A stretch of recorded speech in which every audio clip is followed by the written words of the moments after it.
Yo voy a desarrollaros un índice, 6 ideas, que creo que los que pisáis mucho campo os vais a sentir bastante identificados en algunas de las acciones. Vamos a hablar primero del escenario y el posicionamiento del criterio calidad, porque, bueno, calidad ya lo ha dicho, creo que ha sido Jonathan, pues da para mucho, ¿no? La calidad depende desde muchas ópticas, cómo somos capaces de encasillarla. Quiero hablar de una serie de características que envuelven al concepto de calidad y de algo que se nos viene encima y que yo le llamo la otra calidad. Voy a hablar de los elementos que condicionan la calidad convencional. Ahí voy a hablar muy rápido porque la verdad que mis compañeros la han descrito perfectamente. Luego voy a hablar de las diferencias tangibles e intangibles de calidad entre Ibérico, Duroc y el cruce Duroc-Ibérico, que era más o menos el título de la mesa redonda. Y por último me he tomado la licencia de hablar del mundo Duroc, de la grasa intramuscular, velocidades de crecimiento, de la norma y de otras esquizofrenias que nos toca vivir en este mundo del ibérico. Entonces, bueno, y yo creo que con eso hacemos algo medianamente redondo que nos acerque un poco al problema o por lo menos nos haga reflexionar.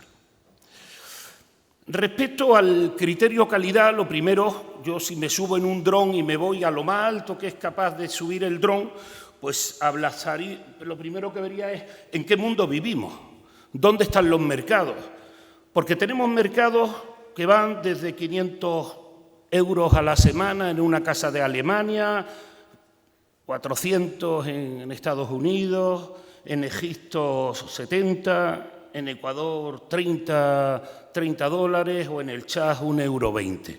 Evidentemente que son mercados totalmente diferentes. U otros que nos pillan muy cercanos ahora, el mercado japonés, Corea del Sur o el mercado chino. Sabemos que China ha incrementado en los últimos 30 años un 500% el consumo de carne de cerdo. Es una buena noticia y la verdad es que no se va a parar. Puede haber una parada debido al tema de la peste, que por nadie pase, pero evidentemente una vez que has aprendido a comer proteína de origen animal, salvo algún zumbao por ahí, pues la verdad que sueles repetir.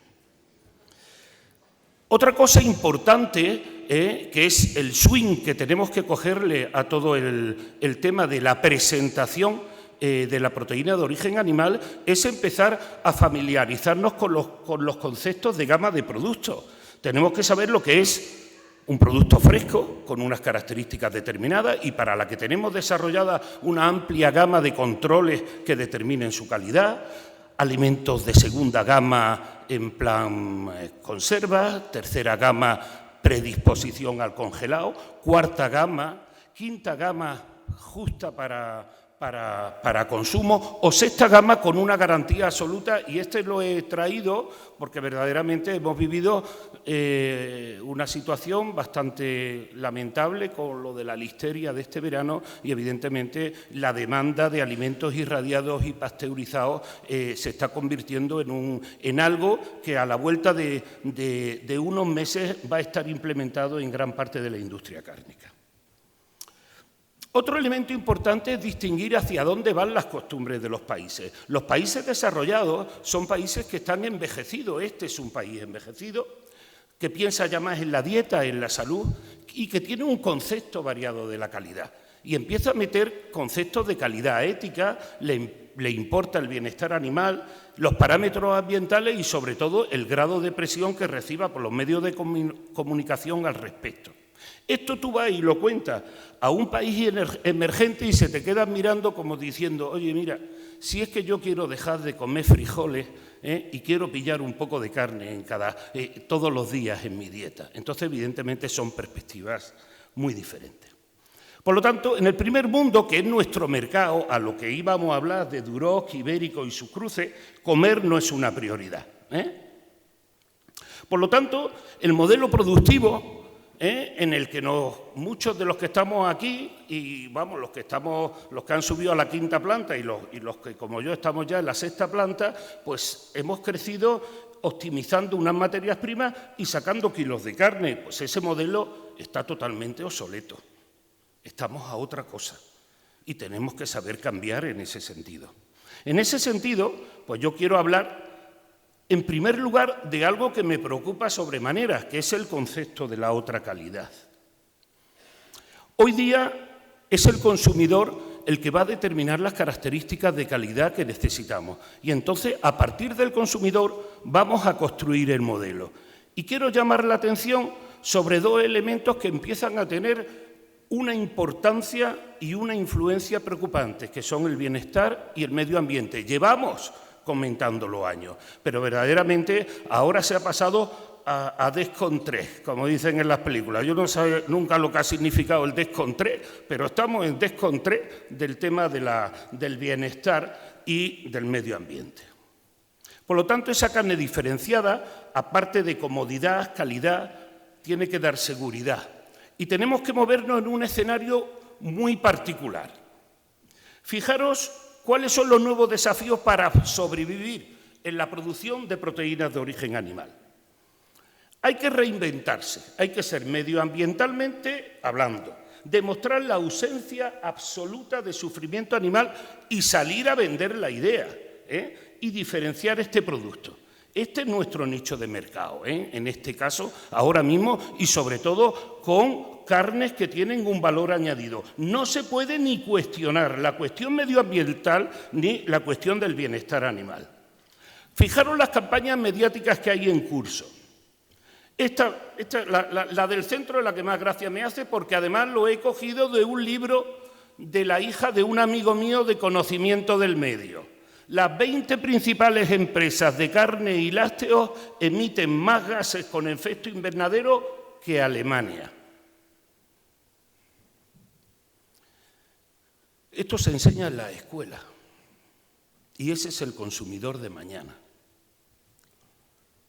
Y luego tenemos, pues mañana va a ser más importante en la producción animal la huella ambiental que el consumo de 1 kilo de alimentos, que el índice de conversión.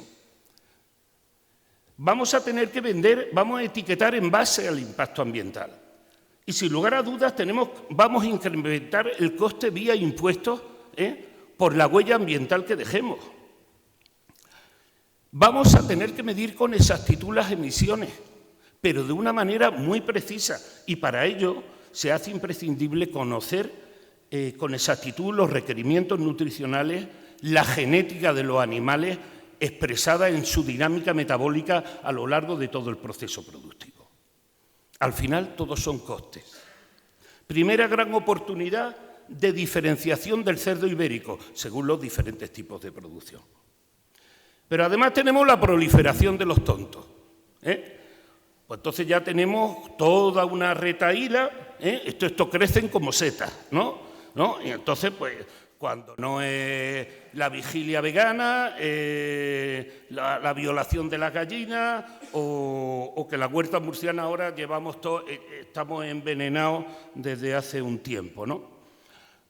Nadie habla de esto, nadie habla del trabajo, ningún titular en la prensa del trabajo del veterinario y del agrónomo y del ganadero, nadie habla de esto. Toda la prensa se la llevan estos. 130 activistas invaden una granja vegana, las vigilias veganas, muere un centenar de conejos, labrado un pasmo. O sea, fijaros. Y bueno, ya esta última, esto es para hacer vamos, yo no sé dónde coño está el torrente, que esta la tiene que salir en Torrente 7. O sea, eso tiene que salir en Torrente 7. Fijaros los productos gourmet, que es donde nos tenemos que colocar. El caviar Almas, las ostras de Amélie, la trufa blanca del Piamonte, el jamón ibérico de bellota.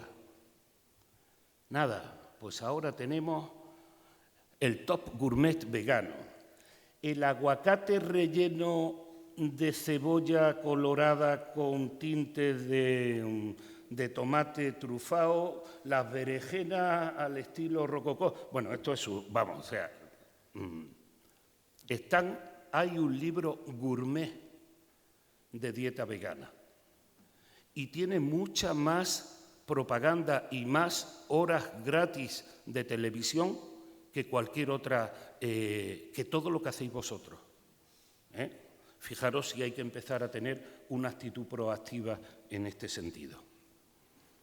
Esto no es noticia. Que se haya incrementado la evolución del PIB en España de 16.000 euros a 25.000 en 7 años, esto no es noticia. Esto es noticia. La compraron pensando que era un cerdito y 300 kilos más tarde se dieron cuenta de que no. Y recauda $300.000 en donaciones. Esto sí es noticia, en la sexta, en la cuarta y en la quinta. Ojo con el escenario. No podemos seguir de espaldas a la sociedad actual, porque aquí nos consolamos, esta noche nos chispamos, decimos, estos están todos locos. No, no, ¿os habéis dado que somos nosotros los que llevamos el paso cambiado? Es como en la mili, la madre que veía al niño que desfilaba al revés y decía, joder, qué inútil esto, no saben desfilar, llevan el paso cambiado. No, no, el paso cambiado lo llevamos nosotros. Tenemos que empezar a darnos cuenta de la educación que están recibiendo las futuras generaciones. ¿Cómo se mueve este mundo cuando los países dejaron de ser importantes? No perdáis esto de vista. Facebook es más grande que China y que la India, o Yahoo, o WhatsApp, o Facebook. Estados Unidos me parece que está en el puesto 10 de comunicación de información. El número 1 es Facebook. Estas son las vías de comunicación. Por aquí se mueve la comunicación. ¿Qué elementos condicionan la calidad convencional? Aquí voy a ir rápido porque verdaderamente tenemos dos abordajes. La aceptabilidad del consumidor y el rendimiento tecnológico en líneas generales. Es muy parecido a lo que han comentado mis compañeros. Un mejor aspecto, un mejor olor, un mejor sabor, una mejor textura y que sea más saludable. Y sobre todo, eliminar cualquier cargo de conciencia por contribuir a aumentar el agujero de ozono y el maltrato animal. Es algo que tenemos que incluir en la etiqueta. Tenemos que cuantificarlo e incluirlo en la etiqueta. Reducir las mermas y aumentar la vida útil, es la calidad tecnológica en líneas generales. Para ello lo que hace falta es un buen equipo y medir. Lo que no se mide no existe y hay técnicas para todo, capacidad de retención de agua, las mermas, el pH, la conductividad eléctrica, la vida útil en base a los grados de enraciamiento, los T-bars, que en definitiva te están midiendo la oxidación de las grasas en el largo tiempo y sobre todo en nuevos y más novedosos sistemas de envasado de carne, el color, la vida útil. Y, por supuesto, la constatación a nivel de paneles de catadores y paneles de consumidores que nos van a determinar todas aquellas características vinculadas a la textura y que pueden posicionar un producto en un nicho u otro.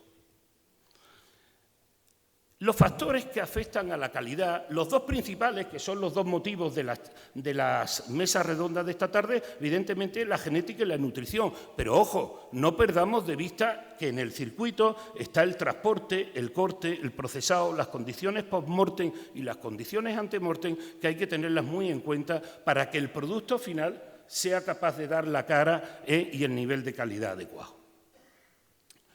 Si yo vuelvo a la parte que nos ocupa exactamente y del producto derivado de hacer carne o productos derivados del ibérico, y que estén relacionados con el aspecto, el olor, el sabor, la textura y la salud, pues tengo por un lado la genética, y la genética da mucho de sí. Ustedes lo han podido comprobar. Ahora han hablado 3 empresas de genética y han abordado el problema desde 3 ópticas diferentes. La alimentación, en este caso la alimentación es muy importante. Los primeros grandes bloques en el mundo del ibérico entre restringido y ad libitum. Dentro de los restringidos, en función de la edad que le va a dar a cada uno de los animales. Tenemos una normativa muy clara, 10 meses para el cebo normal, y ahora lo miden, 12 meses para el cebo a campo mínimo y un mínimo de 14 meses en el caso de una montanera, que normalmente los más tradicionalistas se van a ir siempre por encima de 18 meses.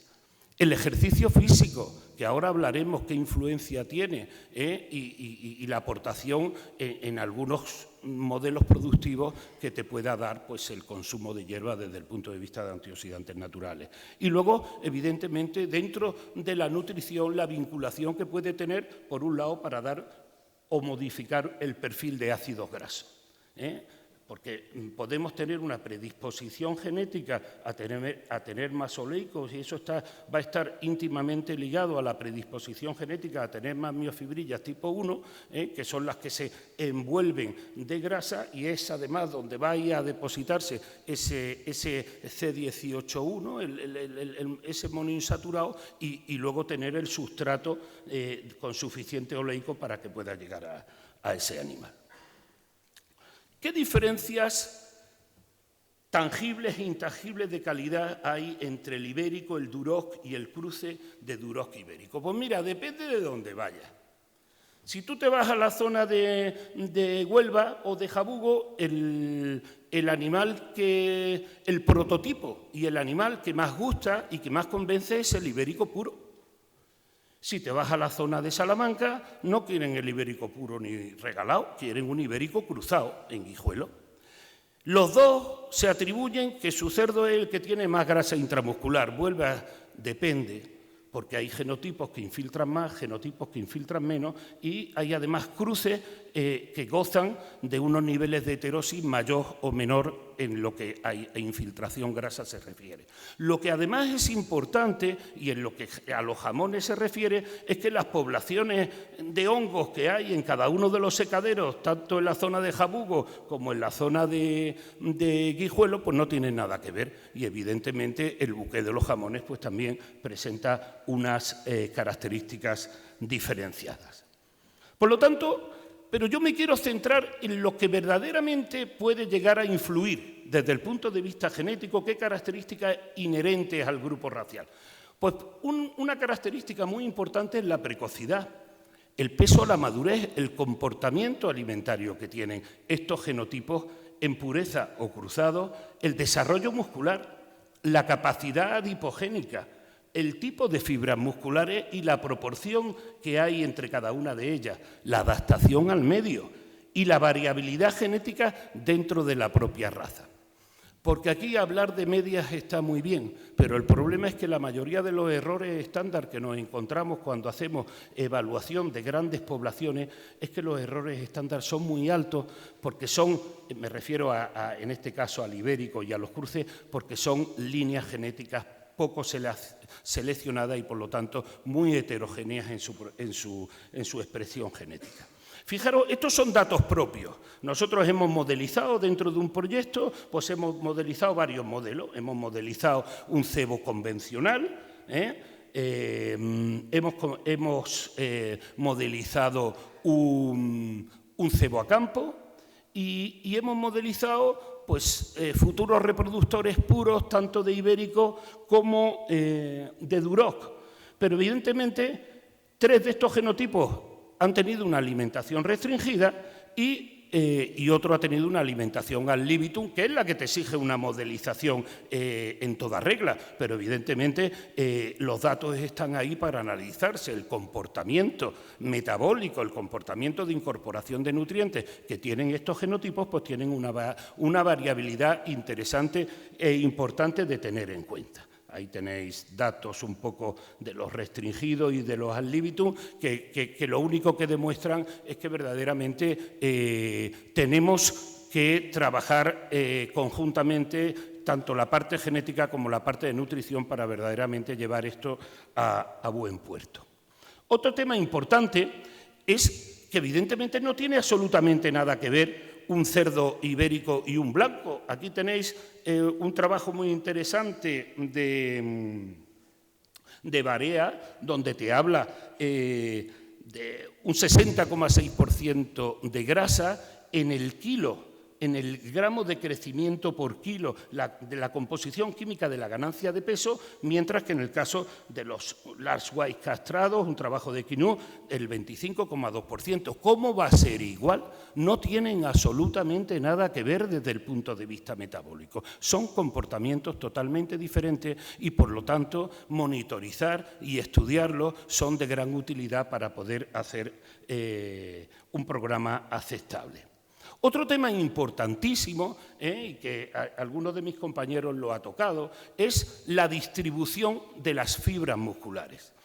La verdaderamente importante, lo que verdaderamente distingue al cerdo ibérico del resto de todos los genotipos es el porcentaje de miofibrillas tipo 1, que es prácticamente el doble que en el resto de los genotipos. Y esas miofibrillas tipo 1 son las que, por un lado, tienen un metabolismo oxidativo importante, tienen una menor actividad MAT-PASA, lo cual va a aumentar la capacidad de retención de agua, la textura, el color y la retención de mioglobina. Las cosas no ocurren por casualidad. Tiene una mayor cantidad de lípido, es más adipogénica, una mayor cantidad de mioglobina y, por lo tanto, y al final tiene una predisposición a una mayor grasa intramuscular. Toda esta distribución de fibras musculares, como veis en las 3 diapositivas, son días de gestación, se van de alguna manera distribuyendo de una manera regular dependiendo de los diferentes genotipos que se estudien. Aquí os voy a poner un poco, estas son 2 fotos que sacaron en un proyecto la gente de anatomía de mi facultad y fijaros la imagen de un Landra frente a la imagen de un ibérico. Las agrupaciones más oscuras son las miofibrillas tipo 1, oxidativas, donde verdaderamente hay una diferencia muy sustancial que se va a evidenciar en el color, en la capacidad de retención de agua y en la predisposición a estar envuelta, que el perimisio de esas miofibrillas se envuelva de grasa. Fijaros distribuciones por grupos raciales. 20% de miofibrillas tipo 1 en el cerdo ibérico frente a una media del 10% en el resto de los genotipos blancos. Eso es lo que es verdaderamente determinante.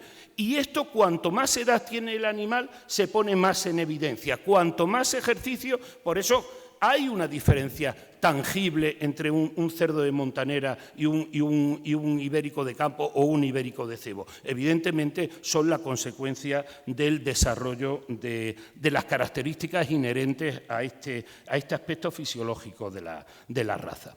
Otra cosa muy importante que tenemos que tener en cuenta desde el punto de vista de la calidad es cómo se comportan los diferentes ácidos grasos. A mayor insaturación, menor punto de fusión, o sea, funde antes, menor temperatura de fusión y se oxida antes. Ojo que cuando estamos trabajando en ibérico, en la montanera, el ácido graso que aumenta es un ácido graso monoinsaturado. Nos encontramos dietas convencionales que lo que hace es incrementar el linoleico y el linolénico, y, por lo tanto, aumentar la predisposición a esa oxidación de la grasa que, en definitiva, va a ir en contra de la vida útil del producto. Por lo tanto, el objetivo nutricional es retrasar o reducir la oxidación. Evidentemente que la hierba es el antioxidante natural, luego los compañeros de nutrición hablarán largo y tendido sobre el uso de antioxidantes vía alimentación, que también van a tener un papel importantísimo y que hay que contar con ello en este tipo de producciones. Fijaros, como os decía, el oleico, linoleico y linolénico, las variaciones que tienen tanto de manera general entre un ibérico en extensivo y un cerdo blanco con una alimentación convencional. La adaptación al medio también es sumamente importante. La adaptación a la temperatura, a la insolación, a la lluvia, a la orografía, a la alimentación. Y eso la capacidad de adaptación va de forma decreciente del ibérico puro, al cruzado, al duroc y a otros genotipos blancos. Es algo que es inherente a la raza, es una cuestión de haber estado adaptado al medio durante muchísimos años. El nivel de eficacia tiene ese esa contrapartida.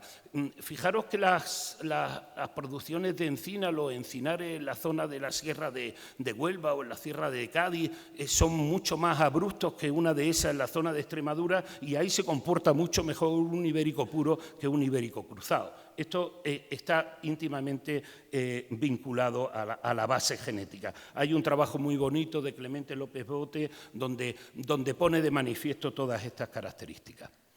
Yo me he tomado la libertad de hacer esta tabla porque verdaderamente a mí lo que me interesa, y los que me conocéis sabéis que llevo bastantes años trabajando en esto, o lo que me ha interesado ahora, trabajando en las líneas madres y padres, la línea madre ibérica y en la padre Duroc, ha sido los estudios de heterosis. La buena noticia dentro de la calidad de carne es que hay una heterosis positiva, yo lo he medido en algunos genotipos comerciales, que se mueve entre un 25% y un 48%. Son los dos extremos de datos que he encontrado de heterosis positiva en lo que a grasa intramuscular se refiere.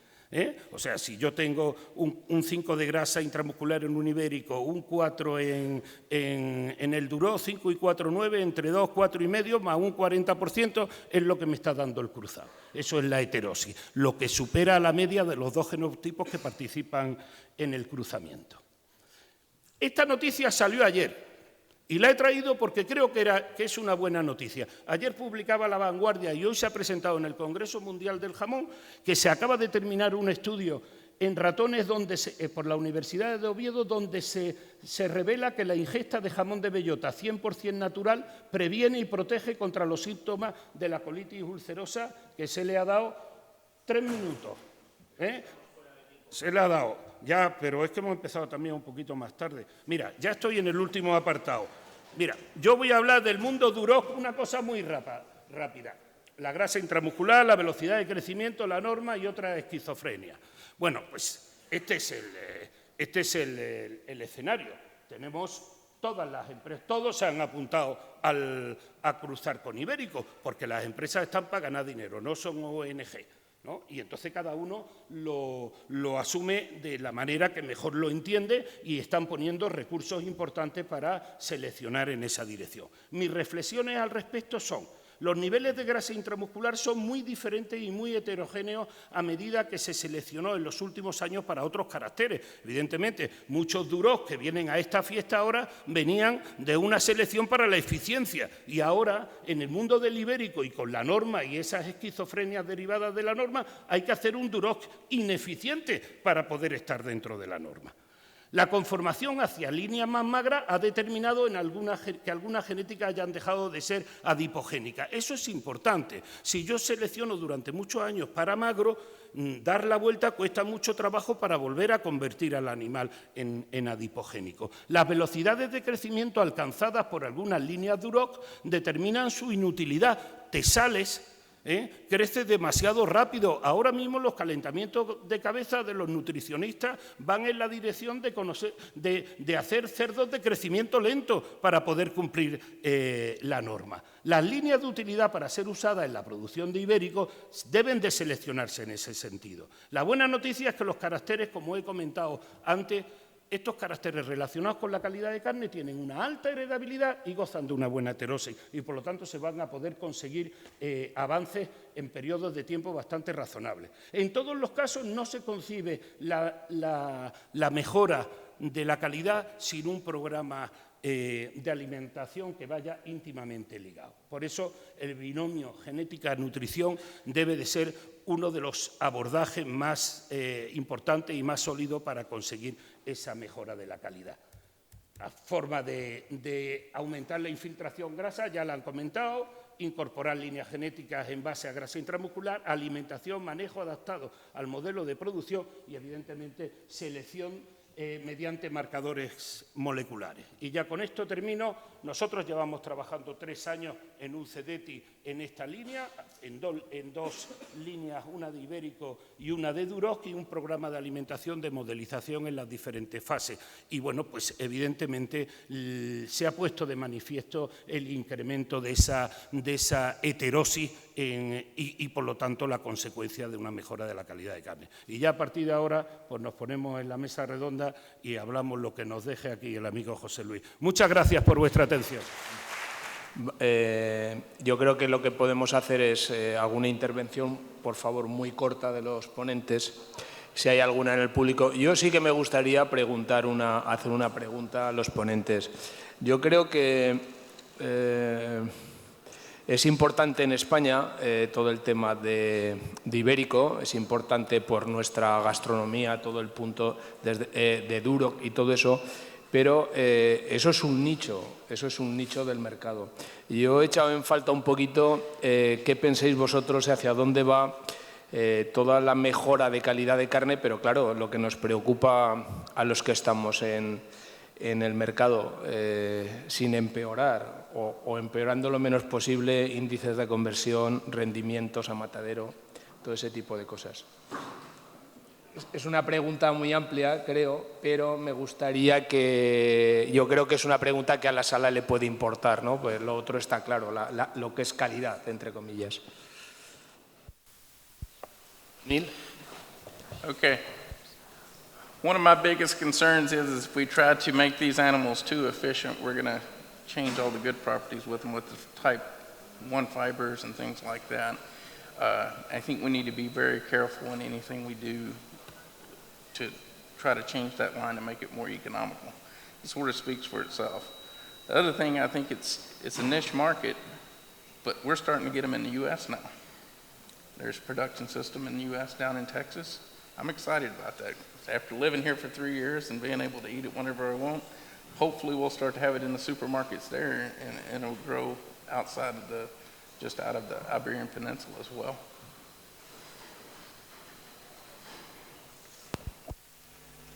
Bueno, yo en realidad creo que las empresas genéticas lo que tenemos que hacer es devolver esa pregunta a quien la formula.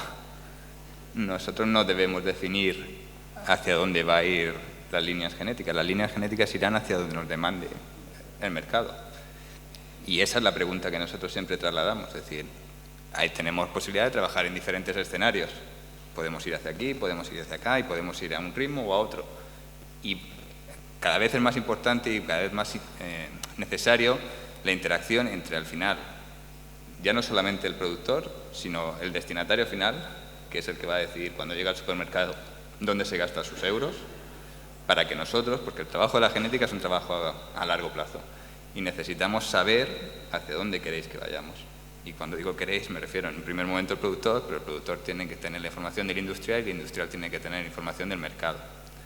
Y ese es el desafío que tenemos. Nosotros tenemos que hacer en ocasiones interpretaciones de dónde creemos que va el mercado, pero para eso es fundamental esa interacción, es decir, dónde queremos que ir. Y lo que es evidente y ocurre en España, pero va a ocurrir en todos los mercados, y lo ha comentado muy bien Antonio, es que cada vez va a haber una segmentación más evidente, va a haber mercados más específicos.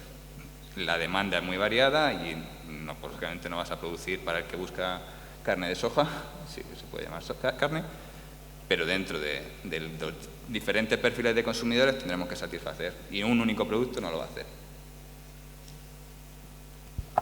Yo estoy totalmente de acuerdo con el compañero Jonathan, con lo que ha comentado, son los consumidores que nos deben decir hacia dónde ir. El reto es que a veces los consumidores saben que quieren mejorar en calidad de carne, pero no saben qué opciones hay, qué parámetros son los que debemos seleccionar. Entonces, nuestro rol sería decirles, mira, ¿quieres mejorar en calidad de carne? Pues puedes mejorar en este parámetro, con estas consecuencias, o en este otro, con estas otras consecuencias.